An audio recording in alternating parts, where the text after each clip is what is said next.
Hey, what's up, guys? This is Jacob.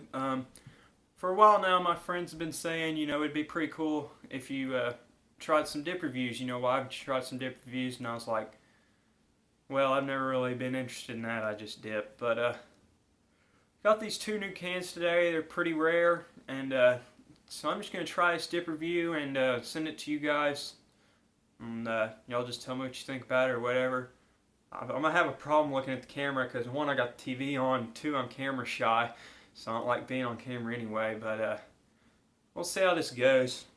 Should be fun, just something new. But we got two dips today. We've got Gold River and Kodiak Mint. Now this is being recorded on my cell phone, so I don't know how good this is gonna come out looking, but just cell phone recording. Kodiak Mint and Gold River Long Cut. This is made by Swisher, probably the only good product they make. And this is made by American Snuff Company, also who makes Grizzly and Hawken. They also make Cougar. American Snuff Company also makes Timberwolf. No Husky. U.S. Smokeless makes Timberwolf. Anyways, this can is cracked, but I have not dipped anything out of it. The date on it, I don't know if you can see that there. It says M5 there at the very end of that barcode. Now how you read that is the letters go through A through J, but you skip the I because it looks like a 1. So M5 is A, B, C, D, E, F, G, H, skip the I, J, K, L, M. Excuse me, they go through M. So that's 12th month. And the 5 is the year, so that's 15.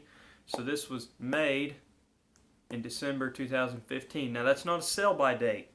If you get that and you see it's past your date, that doesn't mean the dip's bad. That's not a sell-by date. That's not a use-by date. That just tells you when the dip was packaged. Any U.S. smokeless product you get tends to hold its lastability for quite some time. You rarely ever, in fact, I've probably never ever, gotten a can of U.S. smokeless tobacco that was a good date, that wasn't out of date. There have always been out of date. So it doesn't mean it's bad. It's just the way, I don't know, they do things. But this is 100% U.S. tobacco, which is generally somewhat odd for U.S. smokeless. Most of them, they like their Brazilian and imported tobacco. Like if you were to go get a can of Grizzly Mint, it would be 80-20. It would be 80% U.S. and 20% Brazilian.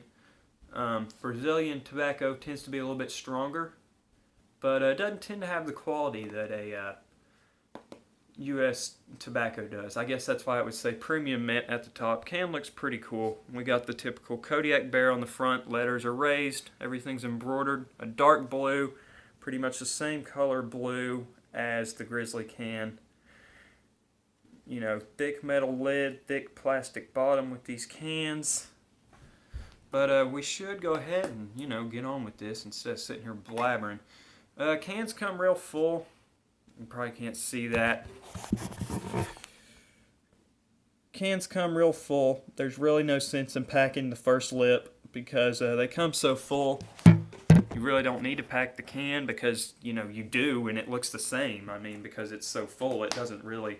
it doesn't really have any effect. It kind of bumps it over to the side a little bit, but this stuff looks... I'm trying to look at the cut on it. It says long cut, and U.S. Smokeless is good about their long cuts. It's a little bit longer cut generally than Copenhagen. It's more like a skull cut. But, yeah. It's just your typical long cut, not too long, not too short.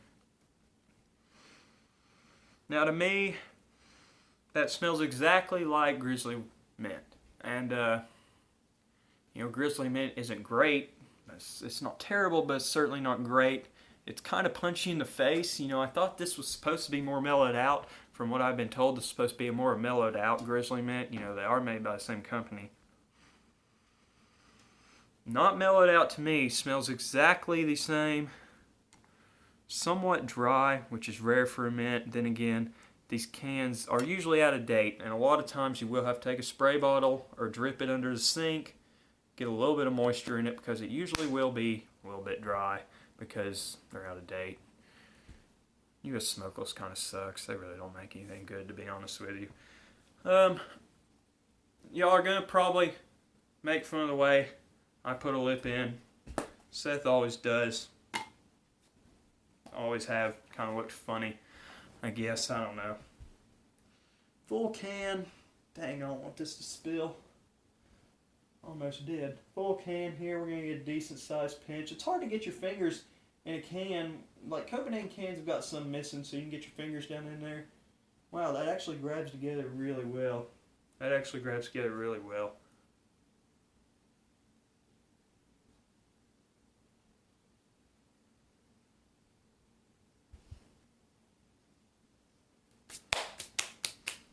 I didn't get a huge pinch because I can already tell this stuff's going to need some water just by looking at it. So I didn't want to get a huge pinch because when I get done with the video, I'm going to go take my spray bottle, spray a little bit of water on it, and shake it up real good. Anytime you spray water on your dip, or you drip it under the sink, you're dripping it under a sink, just get you about 4 or 5 good drips, and shake it up real good. Do the spin thing on the floor where you set your can on the floor and spin it. That's just to distribute the water throughout the whole can. Otherwise, it's just going to sit on the top of your can, and it really ain't going to do you any good. You put too much water in it, it's going to taste like complete mush. So try to avoid that. Speaking of mush, Aaron knows about this. He agrees with me. Grizzly is the worst dip about just turning to complete fucking, I don't know how to put it.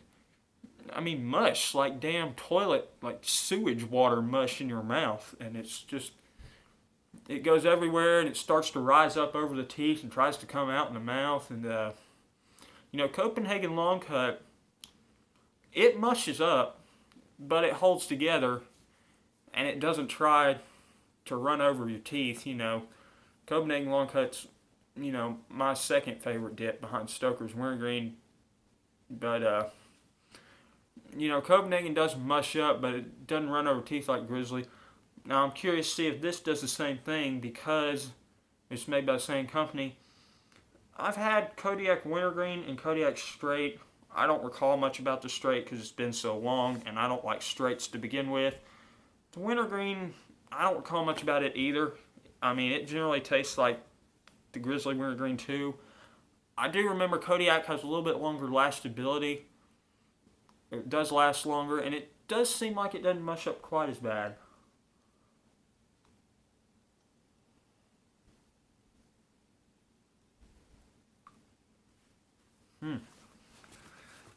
Must be a little bit juicier than I thought. Because here comes the river. It's a-flowing, boys. But, definitely tastes like Grizzly Mint a lot.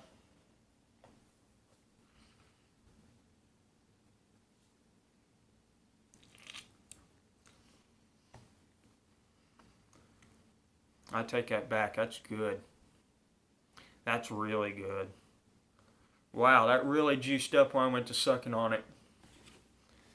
I don't know where all the juice was hiding because it wasn't on top, but it must have been there because that was good. That was crisp. That was very fluent, good flow. You don't get no hangers. I hate when you go to spit like Stoker's. I go to spit Stoker's and get like a big long string. Same thing with Copenhagen Wintergreen. I mean, this is a little bit over the top.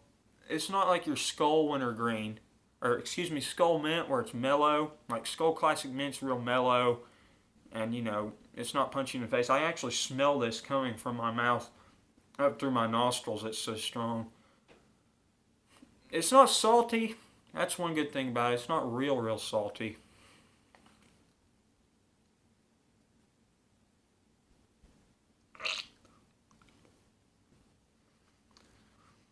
I mean, it's good. The flavor's really good. It's just too much of it. You can't taste the tobacco, really. But you really don't need a big pinch of this stuff. You know, it's spreading out nice, and it's not gumming up on me yet. Grizzly usually gums up within 5 minutes. And then I can tolerate it another 5 minutes, and then after that I'm taking it out because it's just mush.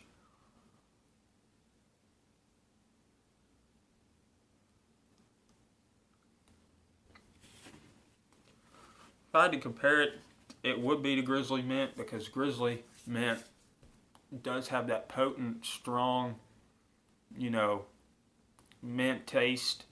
It doesn't taste artificial. Grizzly Mint has some artificial tone to it, but Grizzly Mint's a little bit cheaper than Kodiak in terms of quality. This can's expensive.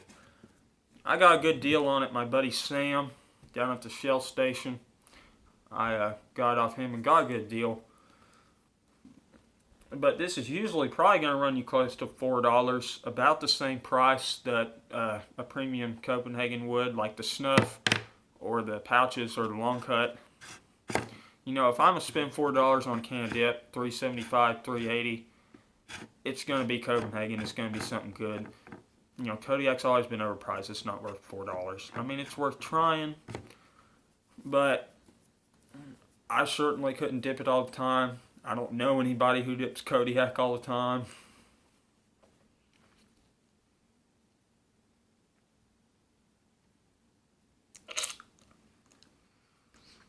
Whenever I've gone to spit, I always like to suck the hell out of it. Usually, that's how I kind of test it. I'll really suck the hell out of it for like the first 6-7 minutes, and then I can kind of judge the lastability on it. Now, I'm not going to sit here for another 6 or 7 minutes and suck on it, but from what I can tell, the lastability seems pretty good. I don't even think I'll wet it, because I don't want it to taste watery. But the lastability, I would ballpark it 45 minutes, somewhere around there, probably. Which I don't know about you guys, but I rarely ever keep a dip in 45 minutes unless I'm doing something, or unless it's just really, really good. But it's not gumming up on me, which is a good plus. You know, I'd heard good things about Kodiak Mint. I'd seen some good reviews on it. You know, pros of it, it doesn't gum up. It packs a lot better than Grizzly does. Packs better, doesn't gum up. It's 100% American tobacco, so it's better quality. You know, you're getting your money's worth, kind of, there. That's why it's more expensive. It's because of the American tobacco in it. The cons of it, what I don't like about it, it's just a little bit too strong. It's a little bit too punchy in the face. I can tell when I take this out, I'm going to have a pretty long aftertaste of it. And the price, it's just a little bit overpriced. Like I said, if I'm paying that much for a can of dip, it's going to be Copenhagen or Hawken. Those are the only other dip I can think of that's that expensive. But those two dips are worth it. You know, I'd try it once. You know, you got to try everything once, good and bad. If I were to rate it on a scale of 10, I would give the Kodiak Mint probably a 6 or a 6.5. It's worth trying once. Would I buy it again? They don't sell it around here. I had to order it. I've never seen it before in my life. You know, probably. Ranking it among mints, I would put it third. Copenhagen Mint first, Skull Classic Mint second, and this third. And then fourth, I would put Stoker's Mint. It's really punchy in the face, though. That's the one thing I don't like about it. It's way too strong. And Grizzly Mint. But that's about it. If y'all want me to review the Gold River, let me know. There's not much of it left. Damn, these cheap cans are hard to open. These cans are cheap and they're hard to open.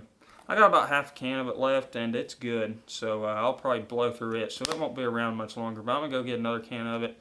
If y'all like this review, let me know. Don't be afraid to tell me it sucks. If there's something better I can do, let me know. Just, I thought I'd give it a try and just see how it went. But, alright, thanks guys. Keep dipping. We'll see you later.